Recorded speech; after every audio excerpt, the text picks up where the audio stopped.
So okay, um, wanted to talk about All About Love by Bell Hooks. It's a very intense book, from an author who's known for talking about subjects like the Black experience in America, sexism, and all these systemic issues that we face. And for her to talk about love is a very different subject, you would think. Turns out she kind of ties it into her philosophy on, basic human rights and stuff like that. It's a very different book.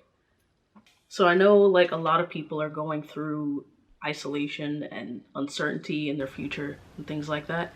And it just reading this book has felt very affirming. It's very optimistic about love. And I'm not that optimistic about love usually. So it's a little uncomfortable to read. One of the things she talks about is power structures and how love is tied into your relationships you had as a child with caregivers. Now, a lot of people didn't have great childhoods. Many a psychologist ties in childhood relationships to relationships in adulthood, especially in romantic relationships.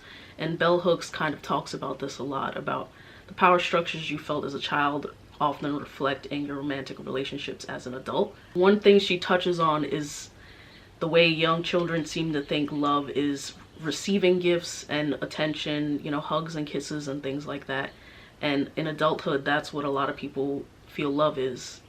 They feel like receiving gifts from their partner is what love is. They feel like if they don't get enough physical affection, for some people, not everyone, they don't get enough physical affection, that their partner doesn't really love them and things like that. And Bell Hooks says that this comes from childhood relationships. She argues that love is a decision instead of a feeling. A lot of people think that love is that great feeling that you get, butterflies and things like that. And she thinks that it's more of a verb. It's an act of caring for someone and doing the things that you don't really want to do for someone, which is really, I don't know, it's really empowering to not just say, oh, I have this feeling for you and I love you, but I'm not going to do anything about it. It gives you a sense that you can actively love someone. Another huge topic is gender roles. And like I said, Bell Hooks is a renowned feminist author, and she touches on how gender roles and power structures between men and women affect how heterosexual relationships, at least how they act out love. We see a lot of, at least in America, I don't know about other places, but we see a lot of people being jaded and feeling like love is just like a really sensitive topic. So in essence, love is work. Showing by your actions how you feel about someone, not just saying it, not just saying, oh, I love you and I feel so compassionate about you. I feel so passionate about you. It's more about what you do with those feelings.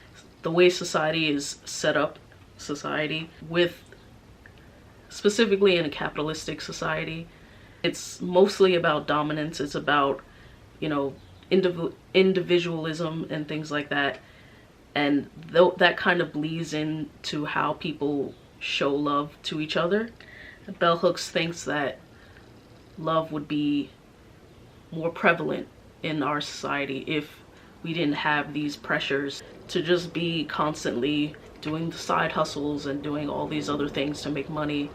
She thinks it would just be, kind of chill. So the antidote to those problems would be to have love and to show love to other people, love as a verb, not as a feeling. Showing love to humanity as well as to your intimate romantic relationships could solve a lot of these systemic problems. Things like that will definitely solve a lot of problems we have as in society as a whole. So overall, I think this book is really well written. It's heavily researched. There's a lot of quotes from other authors. Most of the book feels like I was reading 10 other books. Honestly, it felt like it was 90% quotes from other books. But I think Bell Hooks does a good job tying in all these ideas from different philosophers together, and I feel like she really put in effort to think about her own personal life and how other people have experienced a lot of these same things. I like the way she ties in all of these systemic problems to things that we experience in romantic relationships. Overall, I think it's worth the read. You should take it with a grain of salt. She gets into like some spirituality things and it gets a little weird for a chapter, but it's worth the read and it's good to think about, especially if you like philosophy, you're a feminist or a womanist.